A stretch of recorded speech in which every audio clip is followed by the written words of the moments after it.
Today we're going to be applying specific attitudes to our generic walk cycle.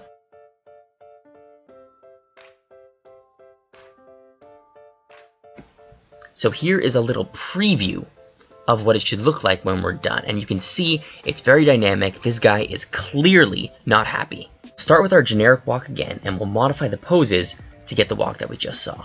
So in our generic walk, I'm going to get rid of our down and up poses. And for now, let's just focus on the contacts. Let's give him an angry expression. Already that changes the attitude so much. How about we hunch the body over, like he's leading with his head. I mean, really hunch him over. Let's kind of adjust these feet so they meet our guidelines a little bit better.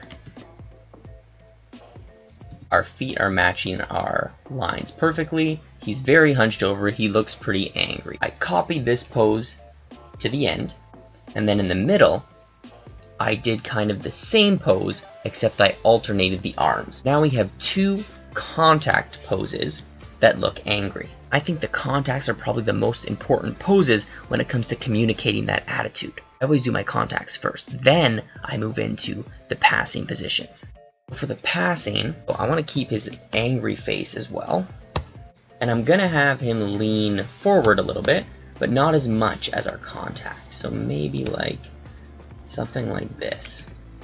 And then we'll have his head still be sticking out like he's angry. Arms are pretty much done for us. We'll drop it down like this. And then to give the stomp even more impact, let's bring his foot like way up like this. I would go in now and adjust all these little details like these deformers.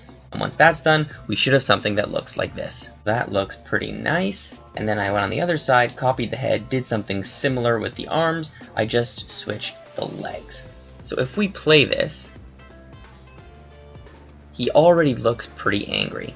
Now let's add some weight with our down and our up pose. I'm gonna drop him super low, but first I'm going to put a basic tween so I get my feet moving correctly. Put a keyframe. And now I'm gonna drop his body super low like this.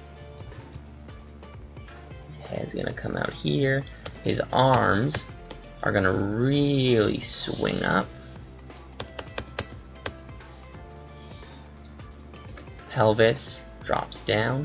And then his legs, I want the leg to be back. So now that looks a little bit better, right? He goes down and plants on this leg. And we did the same process on the other side. So now we have a big stomping action. He comes down, lifts that foot high, and stomps down. Our last pose is gonna be the up. So here I really wanna keep our foot high because I want that stomp to really have a lot of impact. Maybe we'll drop his arms down a bit more.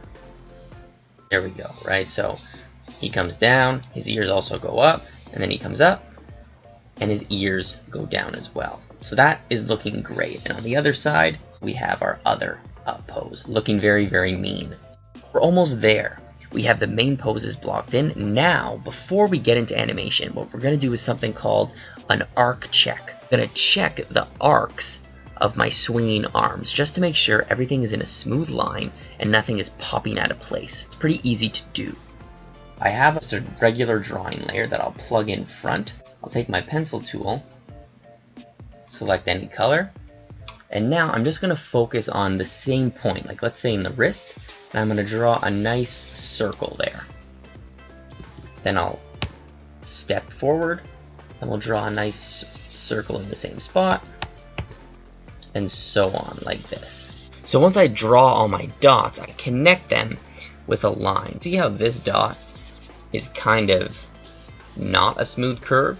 So what I would want to do is, on this frame, I would want my hand to be down here instead, so we have that smooth arc. And you would do this with the other arm, maybe even the legs if you want, but it's definitely a good idea to do both of the arms.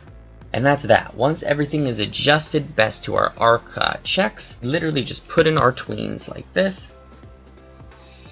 And it should, for the most part, look okay. So now there are some things, if you notice, like see my feet are kind of floating below the line. I would have to go in there manually and adjust them. Boom, just like this. So now when I play it, it's smooth. The feet are moving nice. The arms are moving in a nice arcing motion.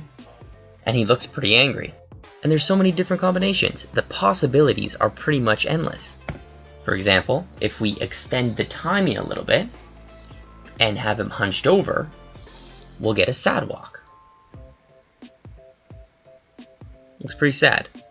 That's pretty much it. Thanks for watching. See everybody in the next video. Happy animating.